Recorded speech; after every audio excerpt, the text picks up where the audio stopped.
আসসালামু আলাইকুম, কেমন আছেন সবাই? আশা করি ভালোই আছেন। তো রান্নায় চলে আসলাম। প্রথমে আমি রান্নাটা শেয়ার করলাম, আর এদিকে কিন্তু বাজারও নিয়ে আসছে, তো বাজারটা পরে শেয়ার করছি। তো ছেলের পরীক্ষা দিতে যাবে। আর এদিকে আমি যে ভাতটা বসায় দিয়ে দিয়েছি, ভাতটা হয়ে গেছে। আর এখানে চিকেন রান্না করা আছে, আজকে চিকেনটা রান্না করতে হবে না। আর এখানে আমি ছোট 5 মিশালি মাছ রাতে নিয়ে আসছিল, তো এগুলা ভাগ করে রেখে দিয়েছিলাম।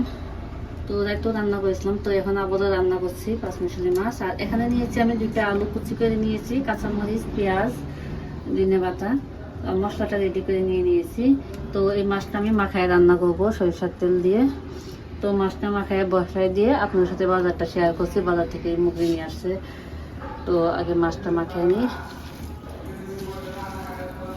তো তরকারিটা বসাই দিলাম। আর এই ফাঁকে আমার এই যে মুরগি নিয়ে আসছে, তো এই মুরগিগুলো কেটে নেব। তো এখানে কয়টা মুরগি নিয়ে আসছে? 5টা মুরগি নিয়ে আসছে। তো এগুলো এখন কেটে নেব, কেটে রেডি করে রেখে দেবো। আর এদিকে রান্নাটাও হয়ে যাবে। তো এই মুরগিগুলো কেটে আবার রান্না শেষ করে আবার বাইরে যাব। তো বাইরে যাওয়ার সময় একটু শেয়ার করবো। তো ছেলেকে নিয়ে পরীক্ষা দিতে নিয়ে যাবো। তো এই যে মুগরিগুলো কেটে নিলাম, কেটে ভাগ করে নিলাম। 5টা মুগরি, এখানে 5টা ভাগ করে নিয়ে নিলাম।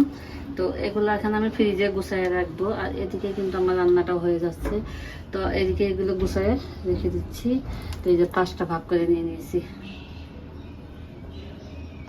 তো এই যে সন্ধ্যার সময় বাইরে গেছিলাম, তো বাইরে থেকে আসলাম, ছেলে পরীক্ষা দিতে গেছিলো। আর ওখান থেকে এসে ভাত খেয়ে নিলাম। তো ভাত খাওয়ার পরে ঠান্ডা লেগে গেছে। তো এই যে চা বানিয়ে নিয়ে আসলাম। আর অ্যাকচুয়ালি তো অপারেশন করার জন্য লাল চা, আমাদের জন্য দুধ চা বানিয়েছি। আর এখানে যে ফল নিয়ে আসলাম। তো রুগীর জন্য কিন্তু আমরা বাড়তে কিছু ভাজা পোড়া খাইতে পারতেছি না, এই জন্য আমাদেরও ফলই খেতে হবে। আচ্ছা,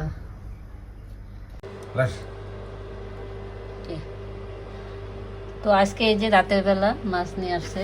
তো এখানে এই যে 5 মিশালি মাছ, আর এর সাথে কিন্তু অনেক রকম মাছ আছে। তো মলা মাছ, 5 মিশালি মানে বাইলা আছে, পুঁটি আছে, তারপরে শিং, কই, পাবদা, মানে অনেক রকম মাছ নিয়ে আসছে।